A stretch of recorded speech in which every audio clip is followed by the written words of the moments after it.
Nearly half the businesses surveyed by the Border-Kei Chamber of Business in the Eastern Cape fear they may shut down permanently because of the COVID-19 crisis. This frightening outlook is applicable to Eastern Cape businesses across all sectors as they face huge challenges to remain viable. Our reporter Lerato Fekisi is in Port Elizabeth with more. A very good morning to you. I think it goes without saying that the Minister of Finance has got a very high mountain to climb, probably an unconquerable one, with his midterm budget speech this afternoon, with all stakes are high, unemployment is high, job losses are high, and in the Eastern Cape, we are going to zoom in on the business sector. And whether you speak to SMMEs or to big business, the one thing is sure from all of them that they are now feeling the ripple effect of the lockdown. If you drive throughout PE, you see various SMMEs and various businesses have closed down because they just couldn't survive the effects of the lockdown, and they are praying now that another lockdown won't happen, because they are saying there's absolutely no way they will survive another lockdown. But joining me this morning to speak more about the business sector, its challenges during lockdown and also post-lockdown, is the CEO of the Business Chamber, Nomkhita. First, Nomkhita, let me just throw you straight into the deep end. Do you think that when you look at the economy of the Eastern Cape, we can survive another lockdown? We believe, as the Business Chamber in Nelson Mandela Bay, that any hard lockdown at this point would be irresponsible. I think to the economy, because this economy has suffered a lot. We all know that we went into COVID-19 with an economy that was not doing so well anyway. So we really do not expect that there will be a hard lockdown. We do not believe it's the right thing to do. We do believe, however, that people's behavior does need to change, and that's where the focus needs to be. But from a government perspective, we do realize we need the government to focus a lot more on economic recovery. When you speak of economic recovery, you can also speak about huge job losses in the Eastern Cape. When you speak of the stats in terms of job losses, how bad has it been in the Eastern Cape, and which sectors were badly affected in terms of job losses?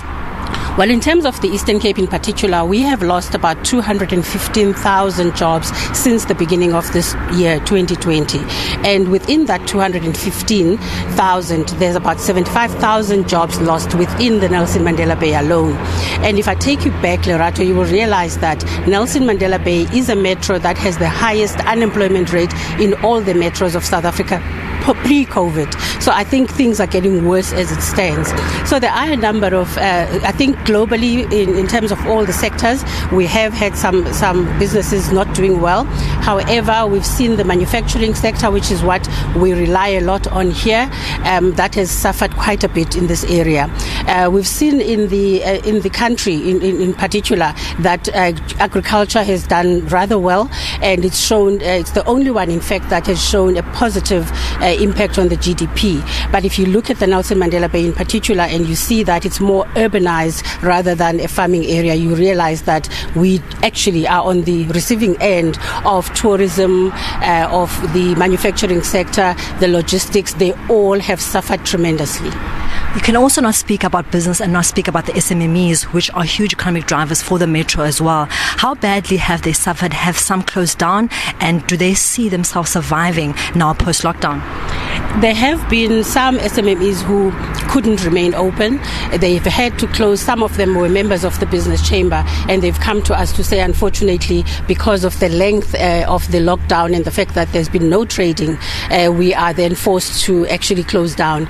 The biggest issue with SMEs is that whilst they are the driver of any economy, they don't have the resources to back them up should something like this happen. So they were not in a position like maybe some of the other bigger businesses who could cushion themselves for at least a little while. So we've seen, unfortunately, some businesses closing down, but we are still hopeful that some of them, because the entrepreneurial spirit doesn't go away, so people would emerge in other businesses possibly, and we hope that people won't lose hope. Speaking about emerging businesses, what then must be the focus for any aspiring entrepreneur? What businesses do we focus on that the economy will still need in 5 or 10 years' time? Well, some of the business sectors haven't actually gone away.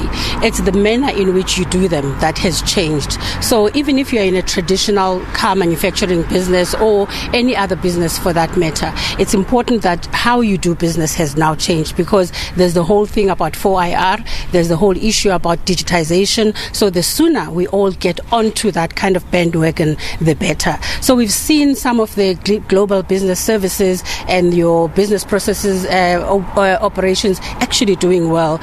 So there's a whole lot of other new businesses that have come up, but also some of them who have pivoted quite early on and said, okay, here's what's happening now, so maybe let me make sure that my business is ready. So I think we still remain hopeful because, as we say, entrepreneurs will remain entrepreneurs. And then in terms of the big business, when you interact with them, what are some of the concerns now post-lockdown, and what strategies are they looking at to make sure they also become sustainable? Well, I mean, because this lockdown and the COVID-19 issue has affected many businesses, including big businesses, because some of our members who rely a lot on the export markets, they couldn't send anything out during that period. So it's not only a smaller sector or the smaller businesses that have suffered, but what we all are looking at is how is it that we turn things around? How is it that we can make sure that this economy does actually recover?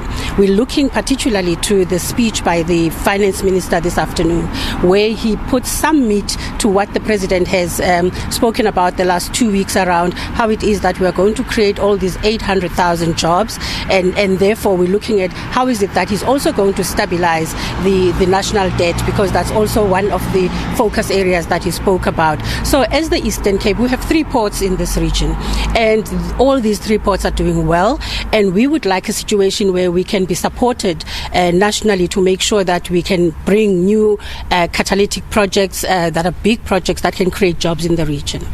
Well, it was the CEO of the Business Chamber, Nomkhita, saying that she's looking forward to the midterm budget speech by the Minister of Finance, Mboweni.